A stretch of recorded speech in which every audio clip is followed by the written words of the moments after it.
Hoje é nosso último dia da série de Abacuque, o justo viverá pela fé. Nós vimos o capítulo 1 com Israel, capítulo 2 com Caleb e hoje eu termino com o capítulo 3. Queria fazer um resumo dos 3 capítulos bem rápido. No capítulo 1 a gente vê uma primeira pergunta de Abacuque: até quando, Senhor, vamos sofrer sem que o Senhor nos ajude? Abacuque enxerga que a situação do povo de Judá estava bem distante dos princípios de Deus e ele vê o sofrimento por causa disso e ele chega diante de Deus questionando: até quando, Senhor? Até quando vamos sofrer sem que o Senhor nos ajude? E aí vem a primeira resposta de Deus para Abacuque: vai piorar. Ou seja, se prepara, meu amigo, porque a coisa vai piorar. Então no segundo capítulo, no final do primeiro capítulo, a gente vê uma segunda pergunta: mas o Senhor vai favorecer esse povo, o povo do mal? Ou seja, quando Deus disse que ia piorar, a fala de Deus é: eu quero que você saiba que a coisa está complicada aí para vocês estão sofrendo com um monte de coisas, mas eu digo para vocês que a coisa vai piorar porque eu estou trazendo os caldeus, Nabucodonosor, a Babilônia, e eles estão vindo sobre vocês e vão acabar com vocês. Portanto, o que eu quero que vocês saibam é que vai piorar. E aí a pergunta de Abacuque é lógica: mas o Senhor vai favorecer esses caras que são do mal, pô? Não pode fazer uma coisa dessa, Deus. E a resposta de Deus é: estás tudo sob controle, Abacuque. Você não precisa se preocupar. Muito pelo contrário, você deve viver pela fé, sabendo que mais cedo ou mais tarde, o mundo inteiro será cheio do conhecimento da glória de Deus, assim como as águas cobrem o mar. E tudo isso por uma razão simples: eu continuo no meu santo templo, e por causa disso, que se cale toda a terra. E aí 2 coisas podem ser interpretadas: apesar de Deus estar no santo templo, então não cabe a nós fazer nenhum tipo de pergunta, ou então se cale, porque Ele vai trazer a resposta. Fato é, que o que Deus está dizendo é: vivam pela fé, na certeza de que mais cedo ou mais tarde eu triunfarei, e a glória e a terra toda será cheia do conhecimento da glória de Deus, como as águas cobrem o mar. E tudo isso porque eu continuo sendo o Deus soberano, que estou sentado no meu santo templo. A partir daí, a gente entra no capítulo 3, e há uma mudança de Abacuque, porque ele começa o seu livro numa oração de desespero, de desesperança, pedindo socorro, depressivo pra caramba. Mas ele começa o capítulo 3 de forma contrária. Ele já está exuberante, cheio de alegria, transbordando de confiança. E a pergunta para nós é: o que é que aconteceu que Abacuque se transformou ou viveu de forma tão diferente a partir desse verso do capítulo 3. E antes da gente começar a conversar sobre o capítulo 3, eu queria orar. Vamos orar? Jesus, eu me coloco diante do Senhor agora, porque agora é um tempo do Senhor trazer a sua palavra para essa comunidade. Nós já apresentamos a nossa adoração diante de Ti, nos levamos através do louvor, da oração, diante do Senhor, mas agora é o Senhor que vem diante de nós através da sua palavra. Por isso nós nos colocamos diante dela com toda reverência, crendo que ela e o Espírito Santo podem nos modificar, e por isso eu me coloco também como à disposição, Deus, clamando: tem misericórdia e usa esse tempo também, Pai. É em nome do Senhor Jesus que eu oro. Amém.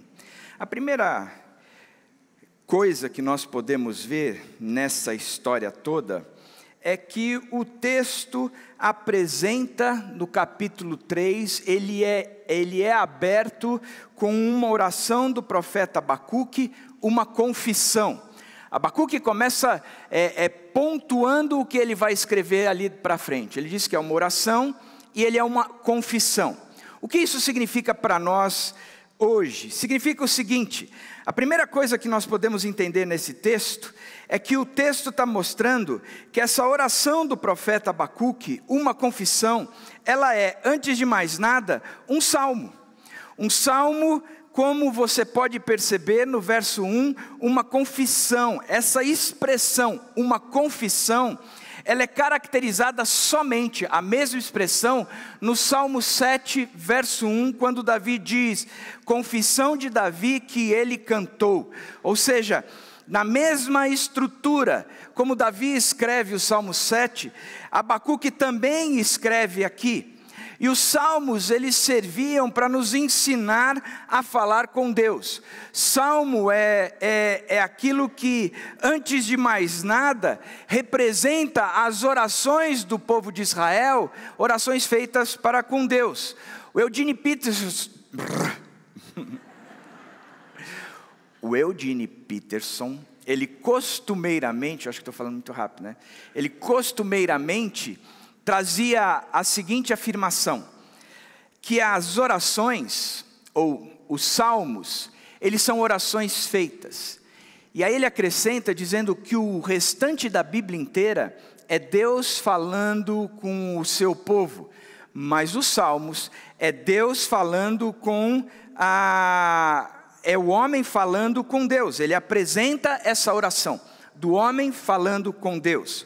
Portanto, a mesma estrutura que a gente vê em Salmo 7:1, a gente vê agora também em Abacuque 3, uma estrutura que é Abacuque falando com Deus, Abacuque nos ensinando a olhar para Deus da forma mais correta possível, externando, depois dele ter feito uma interação com Deus, externando tudo aquilo que ele acredita, tudo aquilo que ele vê, da maneira como ele se coloca diante de Deus. Os salmos, eles são interessantes porque eles representam sempre um movimento de oração. Então, se é um movimento de oração, diante do que nós estamos enxergando, ou diante do que nós ouvimos a respeito de Deus, duas coisas podem surgir a partir dessa visão que temos. Ou um pedido de socorro, ou um pedido de obrigado, ou uma manifestação de gratidão. Ou eu vou clamar por socorro, ou eu vou dizer, Senhor, muito obrigado por tudo isso. No capítulo 7, então, Davi nos ensina a respeito da oração, uma oração de confissão, e aqui ele vem com essa mesma estrutura de uma oração de confissão. Então, é um salmo. A segunda coisa é que é um poema. E é um poema, a composição em versos, tem associações harmoniosas de palavras, ritmos de imagem, nos faz enxergar coisas. Ele é dividido em estrofes, por isso você pode ver a palavra ou a expressão entre conchete de pausa, ou em algumas versões, selá, que identificam as estruturas do poema. Enfim, ele é identificado sem dúvida nenhuma como um poema que faz parte da celebração litúrgica do povo de Israel, é algo que caracteriza o culto de Israel, que faz parte de Israel. Portanto, ele é sem dúvida nenhuma um salmo, e como salmo ele é um poema. Agora tem mais uma característica também. Ele é uma música, ele é uma canção. No verso 19, ele endereça esse salmo para o mestre de música e para os meus instrumentos de corda. O que é interessante é que este texto mostra que é uma música. Para Abacuque, algo aconteceu. Ele começa o seu livro cheio de angústia, deprimido, com medo das coisas que vão acontecer, mas ele termina o seu livro com uma música. Agora, ele entende que os caldeus, que têm um aparato bélico enorme, monstruoso, estão vindo sobre Judá, e ele faz uma canção. Por que ele começa com uma oração desesperada, mas ele termina com uma canção de louvor? E por que não era uma canção tipo música sertaneja, de sofrência, quando ele diz, eu exultarei no Senhor e me alegrarei no Deus da minha salvação, mas depois de ele ter visto tudo o que Deus faria, tudo o que Nabucodonosor faria com eles, tudo por causa da situação moral pecaminosa do seu povo, mas da mesma forma enxergou que o povo dos caldeus também sofreriam por causa da sua maldade. Ele enxerga tudo isso e ele escreve uma música alegre, dizendo: eu exultarei no Senhor e me alegrarei no Deus da minha salvação. Eu confesso que se fosse eu, e eu olhasse essa circunstância toda, eu não iria por uma música assim de alegria, de louvor, de tudo isso. Eu acho que eu iria mais para um sertanejo sofrência mesmo. Eu escreveria: há uma nuvem de lágrimas sobre os meus olhos, dizendo para mim que os caldeus vêm agora e que não demora meu pranto rolar. Era assim que eu diria. Não exultarei no Senhor e me alegrarei na minha salvação. O que é que acontece com Abacuque que ele vira essa chave? Vamos ver porque ele escreve essa música então. No verso 2 ele diz o seguinte: Senhor, ouvi falar da tua fama, tremo diante dos teus atos, Senhor. Realiza de novo em nossa época as mesmas obras, faze-as conhecidas em nosso tempo. Em tua ira, lembra-te de tua misericórdia. Interessante o que ele está falando. Primeiro, ele faz um passeio pelas Escrituras. Senhor, ouvi falar da tua fama. Abacuque termina seu livro com um salmo. Ele termina como alguém que é apropriado, que tem a habilidade de cultuar, de escrever, de participar, de viver, de estar ali o tempo todo caminhando nas coisas de Deus, e ele é aquele responsável por aplicar o tempo todo os movimentos de culto. Abacuque, porque escreve esse salmo, nos leva a crer que ele provavelmente era um levita, porque ele sabia escrever uma canção que pudesse compor o cancionário judaico para momentos especiais e significativos, quando ele estava celebrando ou cultuando ou buscando a Deus de uma forma absurda. Ele estava familiarizado então com a palavra. Ele tinha acesso à palavra, ele já tinha lido da palavra, ele já tinha escutado muito da palavra, e ele tinha tido um tempo especial com Deus, onde ele ouviu Deus falar a respeito das coisas que ele faria. Ele ouviu Deus dizendo que as coisas piorariam e que está tudo sob o controle, que Deus continua sendo soberano sobre todas as coisas. Abacuque, ele passeia na palavra, ele passeia na voz de Deus, ele passeia no conteúdo de Deus, ele estabelece de forma clara tudo aquilo que Deus fala, tudo aquilo que Deus diz, e ele está tranquilo em relação a isso. Ele ouviu o próprio Deus, ele ouve esse Deus, ele conhece Deus, portanto, ele começa com um passeio pelas Escrituras. Senhor, ouvi falar da tua fama. A segunda coisa que acontece é que existe uma crise de fundo do poço. Senhor, ouvi falar da tua fama. E o resultado de tudo isso foi: tremo diante dos teus atos, Senhor. Eu tremo, eu me abalo. O problema é que quando nós ouvimos Deus falar, quando escutamos o que Ele tem para propor, seja lido na palavra ou falado diretamente por Ele, nós acabamos conhecendo a Deus na sua integralidade, na sua inteireza. E quando nós a conhecemos a Deus, o resultado de tudo isso é que também nós acabamos conhecendo a nós mesmos. O problema é que quando Deus se apresenta a nós, Ele de lambuja nos apresenta a nós mesmos. E é só nas crises que temos a oportunidade de enxergar de fato as nossas fraquezas, de enxergar de fato as nossas impotências. Deus fala no meio da crise, e no meio da crise, quando Deus fala, nós enxergamos a nós mesmos. Abacuque vivia uma crise, ele estava passando por um momento terrível dentro de Judá e fora de Judá. Ele via que a nação dos caldeus viria contra eles, e essa crise toda o desestabiliza. Mas não o desestabiliza por causa dessa crise. O que desestabiliza é o que Deus fala para ele. É o conhecimento que ele tem a respeito de Deus. A visão que ele obtém a respeito de Deus. E quando a gente lê a Bíblia, a gente percebe que essa visão de Deus sempre abala com o ser humano. Sempre nos leva no fundo do poço. Quando nós estamos buscando a Deus no meio de toda a crise, é quando nós enxergamos que somos incapazes, impotentes, que não há em nós força alguma, é que Deus é revelado para nós, e aí, no fundo do poço, é que nós temos pé para poder impulsionar para cima. Mas esse movimento de ouvir a Deus no meio das nossas crises é fundamental. Se você parar para pensar, foi assim com Moisés.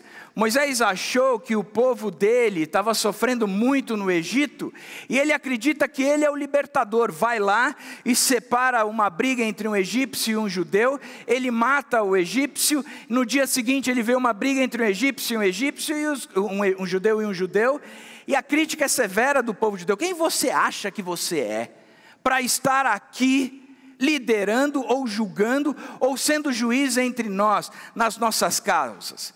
E ele percebe que ele não é nada diante daquela crise, e ele se sucumbe àquela crise, e em vez de ele perseverar na situação, ele foge.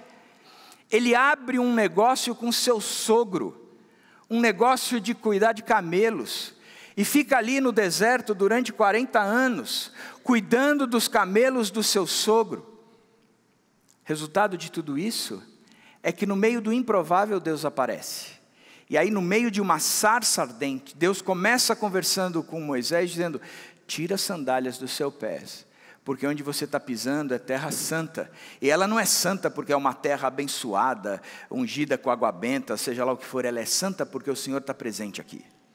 Então tira. Agora você vai ter uma conversa comigo.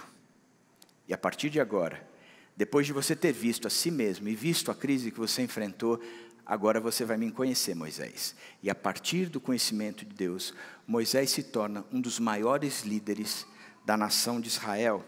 Foi assim com Isaías. Isaías vê o Senhor sentado no alto e sublime trono. E o que acontece com ele? Ao enxergar Deus, ele enxerga a sua nação, o seu povo, e ele enxerga a si mesmo. Ele diz: ai de mim, porque sou um homem de impuros lábios e habito no meio de um povo de impuros lábios, e os meus olhos viram o Senhor. Ele chega à conclusão de que ele está perdido, e ele está perdido porque o que acontece a partir dali é que a visão, o entendimento, a compreensão de Deus o torna abatido, porque ele enxerga Deus e ao mesmo tempo ele se enxerga. É no fundo do poço que nos enxergamos, que no fundo do poço que entendemos quem nós somos, mas é no fundo do poço que entendemos quem Deus é. Portanto, é ousado, mas é certo dizer que Deus usa as crises para moldar em nós o que nós devemos ser a partir daquilo que Ele é. E a terceira coisa é que a realidade veio à tona. Ele diz: realize-a, faze-as, lembra-te. Ninguém pode ouvir a palavra de Deus e permanecer o mesmo. Foi assim com Abacuque. Ele mudou. Não era mais um questionador obstinado e revoltado com Deus, pelo contrário. Agora ele sabia quem Deus era. Ele estava debaixo da soberania de Deus, por isso Abacuque era diferente. Ele havia entendido que não havia mais a necessidade de focar nas circunstâncias, que não são as circunstâncias, o que está no externo, que de fato faz a diferença na vida dele. Da mesma forma como ele havia entendido que ele não deveria focar nem mesmo no interno, na capacidade dele, no poder dele, na autoridade dele, nas competências dele. Porque não era nem o externo, o povo de Judá, nem o povo dos caldeus, nem mesmo a sua competência e a sua qualidade que garantiriam alguma coisa. Ele aprendeu que naquela crise, ele deveria olhar era para Deus, porque é Deus quem realiza, é Deus quem faz as coisas, é Deus que lembra do que tem que ser feito. Ele olha é para esse Deus soberano. esse Deus que fazia tudo certo, no tempo certo e com o propósito certo. Portanto, a gente olha para essa introdução no verso 2 e a gente começa a entender o que é que acontece no coração de Abacuque que o muda, que o transforma de alguém que era questionador, depressivo, inseguro, para alguém agora super seguro, mesmo sabendo que as circunstâncias não mudariam. O texto continua nos mostrando 3 realidades. A primeira, Deus veio de Temã, o santo veio do monte Parã. E a partir de agora, do verso 3 até o verso 15, Abacuque, ele mostra o currículo de Deus. Ele diz: eu ouvi Deus e eu tremi. E o que é que ele ouve a respeito de Deus? Ele traz à tona o currículo de Deus. Ele diz quem Deus é e o que Deus tem feito. Ele apresenta para a nação futura, da mesma forma como ele apresenta para ele mesmo, as histórias de Deus e a proposta de Deus, bem mesmo como a essência de Deus. E o verso começa dizendo: Deus veio de Temã, o santo veio do monte Parã. Em tempos de outrora, Deus veio. Ler sobre Deus veio em Temã e no monte Parã, para nós, não faz sentido algum. Porque a gente não sabe o que é esse Temã, nem a gente sabe o que é esse Parã. Se fosse Pará, a gente saberia, a gente entenderia melhor de onde vêm as coisas. Se fosse Teerã, talvez a gente soubesse um pouco mais, mas Temã, Parã, o contexto, ele era muito claro para aquele ouvinte original, para quem Abacuque estava escrevendo, e principalmente para as gerações futuras que cantariam esse salmo. Ele está apresentando algo que é bem interessante. Temã fica no sul da Palestina, e as montanhas de Parã ficam mais ao sul, na borda leste da península do Sinai. Ou seja, quando Abacuque aponta para Temã e aponta para Parã, o que ele está apontando é para onde tudo começou. É a formação do povo de Israel, começou nessa região. É o lugar onde Israel encontrou refúgio assim que sai do Egito, após a libertação que eles tiveram do faraó e do seu exército. É no lugar do Monte Sinai, onde a comunidade de Deus é formada de fato, e as leis de Deus são dadas de fato, e Deus passa a habitar no meio do seu povo. É a partir dali, daquele lugar, que a história de Israel começa. É o lugar onde Deus começou a agir de maneira poderosa, onde o mar se abre, aonde as pestes chegam, aonde no meio do deserto eles são alimentados, aonde a água sai da pedra. É naquele lugar ali, naquela região, onde tudo começou entre Deus e o povo de Israel. É o lugar onde Deus provou para o seu povo que ele estava no controle, mesmo quando uma nação poderosa como o Egito, ele veio contra Israel. É neste lugar que a mão poderosa de Deus começa a liderar, proteger, julgar e moldar o seu povo a partir do Egito. Então ele olha para aquela nação que estava sendo ameaçada pelos caldeus, ele diz: escuta, vamos lembrar de Deus e do que ele fez. Vamos começar pelo início. Olha para Temã, olha para Parã, e lembra que foi lá que o nosso Deus começou com a gente, e Ele não começou de um jeito qualquer, Ele veio com uma mão poderosa sobre nós, e Ele continua sendo o mesmo Deus que até hoje vem com mão poderosa sobre nós. A segunda coisa que o texto nos mostra, é que dos versos 4 a 11, fala desses tempos de outrora que Deus veio, e com pleno poder, é que Deus veio. Onde se escondia o seu poder, ressalta o verso 4. Onde se escondia o seu poder. Abacuque, ele olha para este Deus e vê o poder de Deus. Ele enxerga neste Deus um Deus que é capaz de fazer um monte de coisas, e ele vai narrando no movimento de Abacuque, do capítulo 3, quando ele diz: pragas iam adiante dele, doenças terríveis seguiam os seus passos. Ele parou e a terra tremeu, olhou e fez estremecer as nações. Montes antigos se desmancharam, colinas antiquíssimas se desfizeram. Os caminhos desse Deus, são eternos. Vi a aflição das tendas de Cuxã, tremiam as cortinas das tendas de Midian. Eram com os rios que estava irado, Senhor, eram com os riachos o teu furor. Foi contra o mar que a tua fúria transbordou, quando cavalgaste com os teus cavalos e com os teus carros vitoriosos. Preparastes o teu arco, pediste muitas flechas, fendeste a terra com teus rios. E aí ele vai descrevendo um monte de coisa. Ele cita as pestes do Egito, ele cita o mar, o rio e os riachos sendo secos ou abrindo para o povo passar. Ele vem falando da forma poderosa como os montes tremeram diante do Senhor.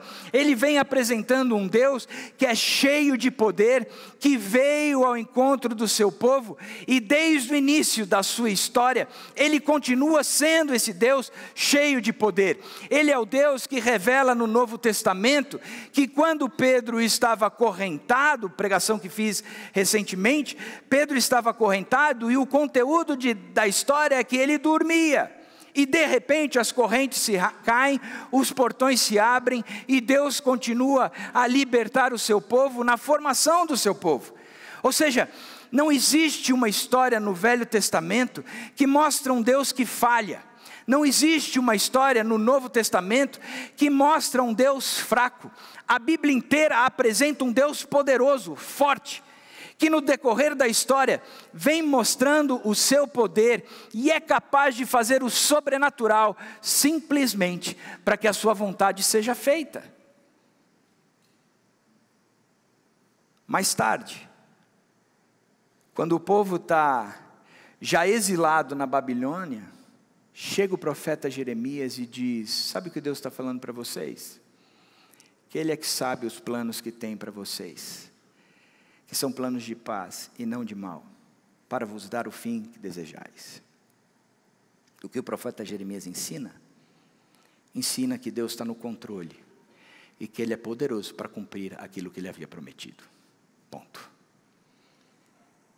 E o terceiro movimento nesse texto é que em tempos de outrora Deus veio, com pleno poder é que Ele veio, e para salvar o seu povo é que Ele veio. Saíste para salvar o teu povo, para libertar o teu ungido. Qual é o propósito de Deus?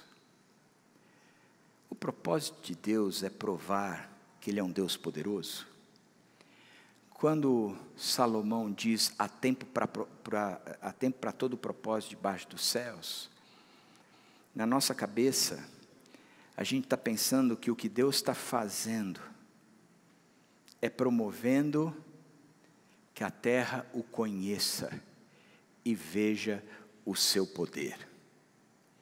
Na cabeça da gente, a gente busca um Deus que há necessidade de se autoafirmar o tempo todo, porque a gente faz de Deus algo que nós desejamos para nós mesmos, porque nós temos a tendência da necessidade de autoafirmação o tempo todo.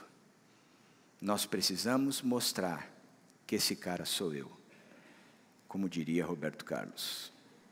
Estou músico hoje, né, gente? Estou inspirado. E olha que a Dani nem veio para essa inspiração toda que eu estou tendo. Abacuque olha para Deus e ele enxerga como um guerreiro celestial, poderoso, que saiu para aniquilar o seu inimigo. E no avanço da tropa de Deus, o mar se abre, a terra é fendida, os montes se contorcem, as profundezas do mar explodem, o sol e a lua param nos seus trajetos. Enfim, o universo inteiro dá passagem a este guerreiro celestial. Mas aí ele acrescenta: ele veio para salvar o seu povo.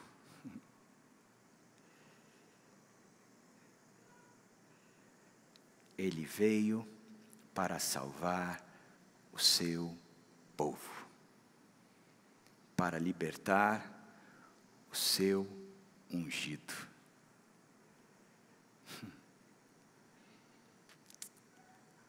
Abacuque entendeu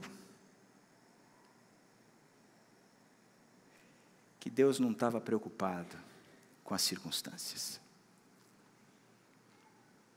Abacuque entendeu que Deus estava preocupado era com indivíduos, com pessoas, com o seu povo. Abacuque entendeu que todo e qualquer movimento da história continua sendo movimentos da soberania de Deus para a edificação do seu povo.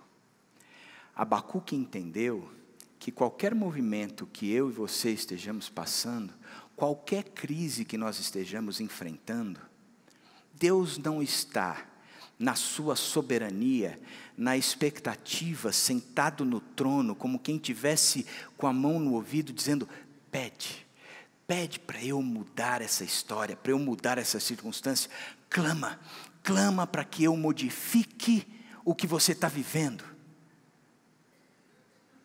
Abacuque entende que Deus está sentado no trono, dizendo: eu quero ouvir você dizer que você não pode, mas como eu sou seu Deus, eu posso não transformar as circunstâncias, mas posso transformar a você.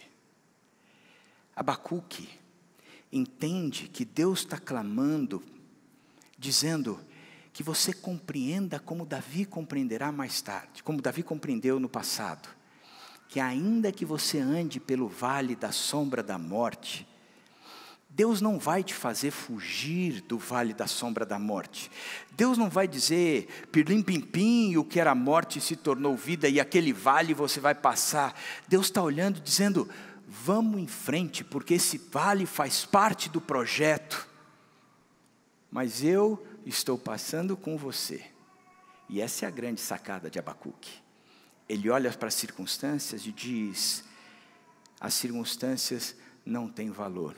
O valor é o Deus da história, que está aqui agora, para salvar o seu povo, tornando o seu povo cada vez mais parecido com Ele, e que essa relação entre Deus e o povo seja verdadeira, genuína e sem nenhuma interferência.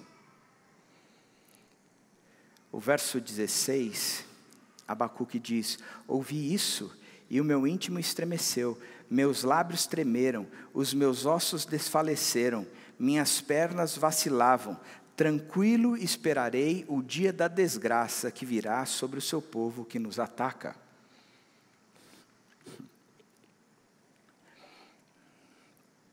Aqui é uma descrição literal do que Abacuque passou. Ele diz que ele sofreu no físico, e não é metafórico, é literal. Ele diz que os lábios tremeram, os ossos desfaleceram, as pernas vacilaram, e o íntimo estremeceu. Ele está descrevendo uma verdade a respeito de como ele enfrentou ou como ele recebeu tudo aquilo. Ele disse: olha, a princípio, quando Deus disse que era isso mesmo, que a coisa ia piorar, e que depois ia piorar para nós, o povo de Judá, porque os caldeus viriam sobre nós, a mesma coisa eu entendi, que depois os caldeus pagariam também por causa da sua maldade. Eu entendi tudo isso, eu compreendi tudo isso, eu me movimento em prol dessas coisas todas. Mas quando eu ouvi tudo isso, o que eu quero que vocês saibam, é que eu não recebi isso e caí de joelho, de mão levantada, dizendo: oh glória! E falei umas meia dúzia de palavras em línguas. E o que ele está dizendo é que eu recebi como quem recebe uma trombada de jamanta. O meu ser por completo foi abalado. Sobrou nada. O íntimo estremeceu, os lábios tremeram, os ossos desfaleceram, as pernas vacilaram. Abacuque estava dizendo que ele não era batista, né? Para ele falar que experimentou tudo isso, se ele chegasse hoje em dia dizendo isso, eu falaria, ó, tem umas igrejas pentecostais que eu posso te recomendar, mas aqui não, Abacuque. Está amarrado isso. Mas ele conta. E a gente às vezes tem dificuldade de crer nessas coisas que acontecem conosco. Eu tenho a segurança de dizer que isso não é uma coisa que acontece todos os dias. Na verdade, eu creio que isso é uma coisa que acontece poucas vezes, mas acontece. Quando a gente é impactado por Deus de tal forma que o nosso ser inteiro, emoções, físico, ele seja abalado. Mas ele continua dizendo, tranquilo esperarei o dia da desgraça que virá sobre o povo que nos ataca. Ele vira o foco. Ele diz, Abacuque diz, tranquilo esperarei o dia da desgraça. Gente, na boa. Essa palavra e a de Tiago tende por motivo de toda alegria por passar por várias provações. Fala, cara, como é que esses caras falam que é isso? Provavelmente uma pedra jogada pelos babilônicos já bateu na cabeça de Abacuque, e Tiago está falando aquilo porque ele bebeu muito vinho da transformação, e ele olha para o sofrimento, dizendo, que coisa bacana, eu posso passar com alegria ou com tranquilidade. O que é que está sendo dito? Ele diz que ele não era mais aquele Abacuque, que era questionador, que estava inseguro, inquieto, quanto ao que Deus faria. Ele diz, tranquilo, tranquilo. Tranquilo me faz lembrar aquele movimento de Pedro preso. Tiago havia sido assassinado já por Herodes. E aí ele estava ali, esperando a Páscoa passar. Ele ia ser julgado, provavelmente condenado à morte. Mas ele dormia, tranquilo, tranquilo. Me faz lembrar do próprio Jesus, que no meio de uma tempestade, as ondas batendo do barco, o barco enchendo d'água, Jesus deita, com a cabeça num travesseiro e dorme tranquilo.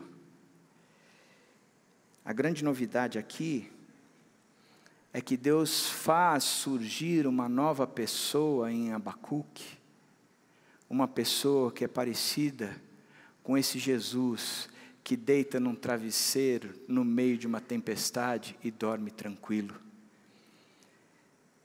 Ele faz emergir uma nova pessoa, mais madura, mais inteira, mais plena, mais próxima de Deus. Ele entende que Deus não é um manipulador de circunstâncias ou de situações, ou Deus é um solucionador de problemas, que nós o buscamos quando nós encontramos no meio de um monte de provas. Mas ele entende que esse Deus veio para salvar pessoas, para tirá-las do império das trevas, para enxergar além das circunstâncias, para entender que existe um Deus soberano, que olha por toda a história, continua no controle, e no final dos tempos, Ele voltará.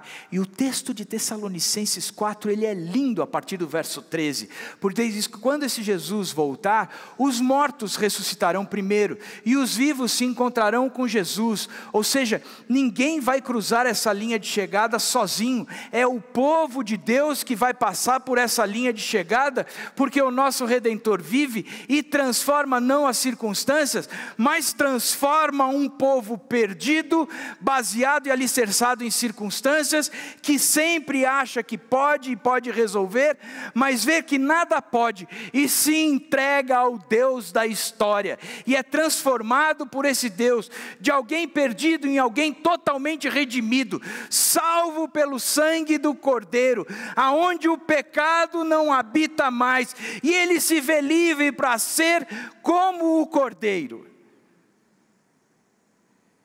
Por isso Abacuque descreve a si mesmo, ou ele começa a contar a respeito de si mesmo nos textos seguintes, quando ele diz: mesmo não florescendo a figueira e não havendo uvas nas videiras, mesmo falhando a safra de azeitonas e não havendo produção de alimento nas lavouras, nem ovelhas no curral, nem bois nos estábulos. A agricultura e a pecuária eram tudo para o povo judeu. Eles dependiam 100% disso. Mas Abacuque aprendera algo sobre as circunstâncias. O povo de Judá estava normalmente corrompido, e ele estava condenado aos caldeus, que também estavam condenados por Deus. Isso poderia vir sobre eles, a perda do vinho, porque já não havia mais uva nas videiras. Eles poderiam perder o azeite, porque já não tinha mais safra de azeitonas. Eles poderiam perder as proteínas, porque não havia ovelhas no curral, nem nos estábulos. Porque não havia ovelhas no curral, eles poderiam perder a lã também. E da mesma forma como eles poderiam perder as frutas e os vegetais essenciais para a saúde deles, tanto a proteína como a fruta e os vegetais, porque não havia produção de alimento nas lavouras. Ele enxerga tudo isso e diz: lascou-se. Nós estamos ferrados, não há solução para nós.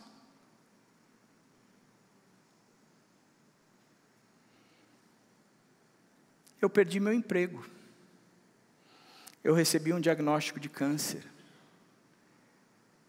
meu filho se tornou rebelde, e eu não consigo tê-lo de volta num caminho saudável.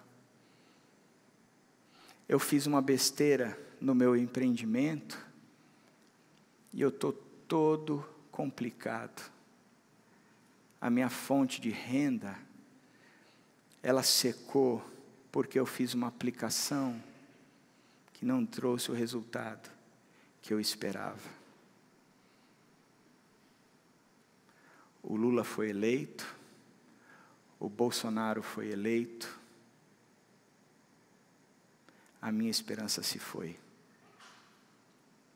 Vou embora do país, quero morrer logo, não tenho mais esperança em relação ao meu filho, não tenho mais esperança em relação à quimioterapia, a minha dívida é impagável, não tem o porquê da minha existência. As circunstâncias. Mas o que Abacuque está dizendo? As circunstâncias não me afetam. As circunstâncias não são o mais importante. As circunstâncias não têm peso algum para mim. Sabe por quê? Porque ainda assim eu exultarei no Senhor e me alegrarei no Deus da minha salvação. O Senhor, o soberano, é a minha força. Ele faz os meus pés como os de cervo, faz-me andar em lugar alto.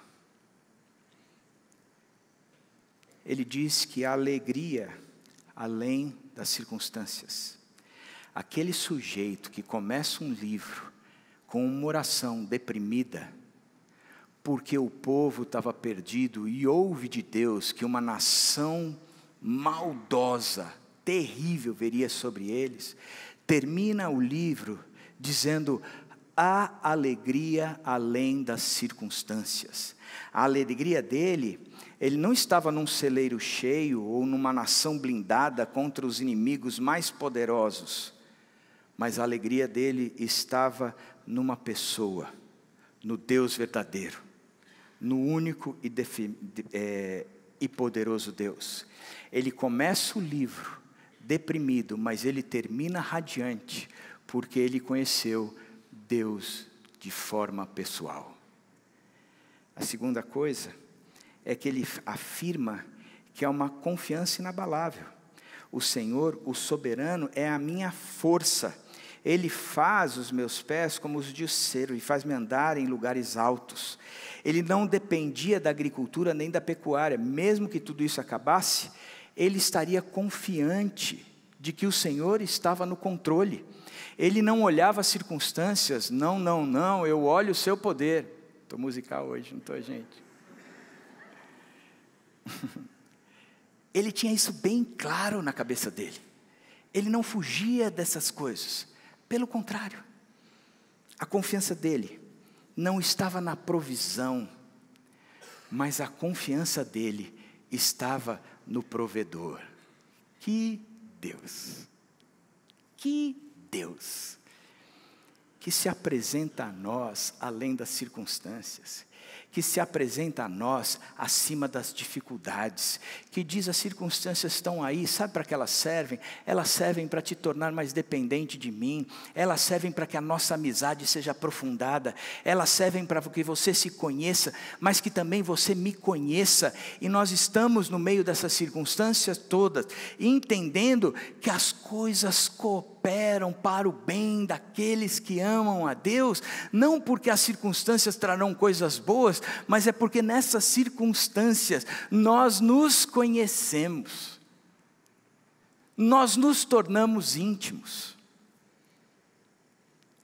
Esse término de oração, de cântico, é quando Abacuque chega e diz: ponto final, gente, isso aqui eu estou encaminhando aos mestres das cordas, eu quero que vocês coloquem isso aí em música, coloquem no saltério, no cancionário judaico, e a gente vai cantar daqui para frente, sempre nas nossas celebrações, mesmo quando a Babilônia vier sobre nós, mesmo quando nós estivermos na Babilônia, já exilados, nós vamos continuar cantando, dizendo que o Senhor é em quem eu me exultarei, eu me alegrarei no Deus da minha salvação. O Senhor é soberano, é minha força, Ele faz os meus pés como os de servo e faz-me andar em lugares altos. É isso que nós vamos cantar daqui para frente. A gente não vai olhar mais para essas circunstâncias, a gente vai olhar sempre para dentro de nós mesmos, e a gente precisa olhar para nós e vermos se estamos em sintonia com esse Deus. Se nós não estamos, vamos aprender com as circunstâncias a dependermos mais de Deus. Todas as coisas cooperam para o bem daqueles que amam a Deus. Há um propósito de Deus em todas as coisas, e todo o tempo existe para que o propósito de Deus aconteça. E o propósito de Deus final é esse mundo restaurado, essa criação totalmente renovada. Eu amo quando Deus diz: eis que faço novas todas as coisas. Ele não está dizendo que fará coisas novas, mas Ele vai restaurar tudo isso. E quem é que vai viver com Ele no final dos tempos? O seu povo. Aqueles que no meio das crises aprenderam a depender dEle. Aqueles que entenderam que a crise era simplesmente um momento para passarmos do lado dEle. É entender que esse Deus não falha. É entender que esse Deus não acaba. É entender que esse Deus não está longe, mas esse Deus está conosco. E mesmo no maior das dificuldades das nossas vidas, eu sei em quem eu posso confiar. Não é no médico, nem num remédio, nem num empréstimo, nem numa entrevista de emprego, nem num encontro com meu pai, nem numa negociação de dívida. Eu sei que eu posso confiar no Deus da minha salvação, porque mais dia, menos dia, Ele voltará, e Ele vai reinar, e aí, as circunstâncias, essas circunstâncias serão perfeitas, porque não haverá mais choro, nem morte, nem o diabo, nem enfermidade, nem dívida, nem do suor do rosto. Deus fez novas todas as coisas, e nós podemos caminhar e confiar nesse Deus. Por isso eu quero tirar algumas lições práticas de Abacuque. Quero que você saia daqui entendendo que quando tudo parece perdido, com Deus nada está perdido. Qualquer analista político diria para Judá que eles estavam complicadíssimos, que não tinha esperança nenhuma para eles, porque Nabucodonosor estava vindo com um exército deles, de cavalos que passam por cima de tudo, mas Deus está no comando. Judá foi invadido pela Babilônia, mas Judá foi restaurado, e o leão da tribo de Judá um dia voltará para nos ter com ele mesmo. A Babilônia ficou na história, mas Judá continua sendo Judá. Talvez você esteja vivendo um momento de desemprego, de doença, de divisão, vivendo uma crise. Lembre-se que Deus está no comando, e nada ou ninguém pode frustrar os planos de Deus. Ele continua sendo Deus, Ele continua no comando. Segunda lição: quando chegamos ao fim dos nossos recursos, os recursos de Deus são inesgotáveis. A crise é um tempo de oportunidades. Os empreendedores dizem isso. Dizem que em tempo de crise a gente aproveita a oportunidade, a gente pode fazer muito dinheiro, porque a gente vai sacar quais são as necessidades, surgem necessidades novas e a gente pode investir a partir daí. E é assim mesmo que Abacuque diz. Ele diz que a crise é uma grande oportunidade. Foi na oração e na palavra que Abacuque recobrou as suas forças. Foi começando com uma oração sincera do seu coração, tendo uma visão de quem era Deus e o que Deus faria, e como Deus continua no comando, que ele termina num cântico de alegria, porque os recursos de Deus são inesgotáveis, mesmo quando parece que tudo se acabou. Portanto, se você está achando que não há mais esperança, que não tem mais solução, pare de olhar para si mesmo, pare de olhar para o seu entorno e passe a olhar para cima, porque Deus continua tendo uma fonte inesgotável para cuidar do seu povo. E a terceira lição é quando a crise nos coloca numa sinuca de bico, a solução é olhar para Deus. Queria que você pensasse no Salmo 121. Um canto de peregrinação. Provavelmente quando o povo saiu da Babilônia e foi retornando para Judá, eles cantaram cânticos de peregrinação, de sair dali e voltar para sua casa. Provavelmente cânticos também cantados quando eles saíram do Egito e foram para Canaã, porque há salmos de Moisés. E o Salmo 121, que revela a nossa peregrinação, porque ainda não chegamos no nosso lar. Nós somos forasteiros, nós somos estrangeiros. O Salmo 121 diz o seguinte: ouve, fecha teus olhos para você não observar nada, mas simplesmente para você ouvir a respeito da peregrinação, no meio das crises todas, enquanto eu não cheguei no meu lar eterno, eu levanto os meus olhos para os montes, os lugares onde os ídolos eram colocados, ídolos que representavam deuses de outras nações. Eu levanto os meus olhos para os montes e me pergunto: de onde o meu socorro virá? O meu socorro vem do Senhor, que fez os céus e a terra. Ele não permitirá que eu tropece. O meu protetor se manterá alerta. Sim, o protetor do seu povo não dormirá.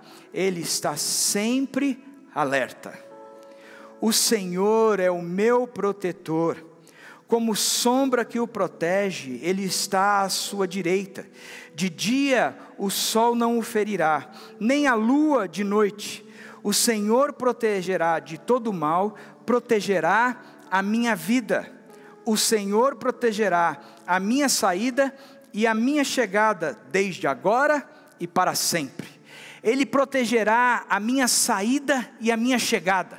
A minha saída dessa terra cheias de crises e situações complicadas, mas Ele vai me proteger até a minha chegada, a chegada na casa celestial, na terra do meu Pai, no meio da nação que pertence a Ele, que Ele comprou com um alto preço.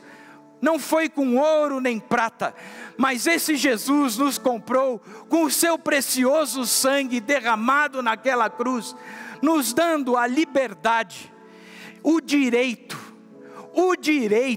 de sermos considerados seus filhos. Por isso somos peregrinos em terra estrangeira. E nós olhamos para o autor e consumador da nossa fé. Nós nos desvencilhamos de todo o peso e pecado que nos assedia. Nós podemos correr com perseverança a carreira que está proposta. Não porque somos capazes, não porque somos qualificados, não porque temos competência, mas porque cremos num Deus que pagou o preço para termos ao lado dele, olhando sempre para o propósito da formação da sua família, da compra do direito de ter seus filhos debaixo das suas asas, para que eternamente possamos viver com esse Deus. E assim Abacuque encerra o seu livro com um cântico de alegria e nos inspira a viver num cântico de alegria. Vamos cantar? Você está disposto a cantar isso para o Senhor? De olhar e dizer: eu não tenho em mim segurança nenhuma, nem nas circunstâncias, nem em mim mesmo.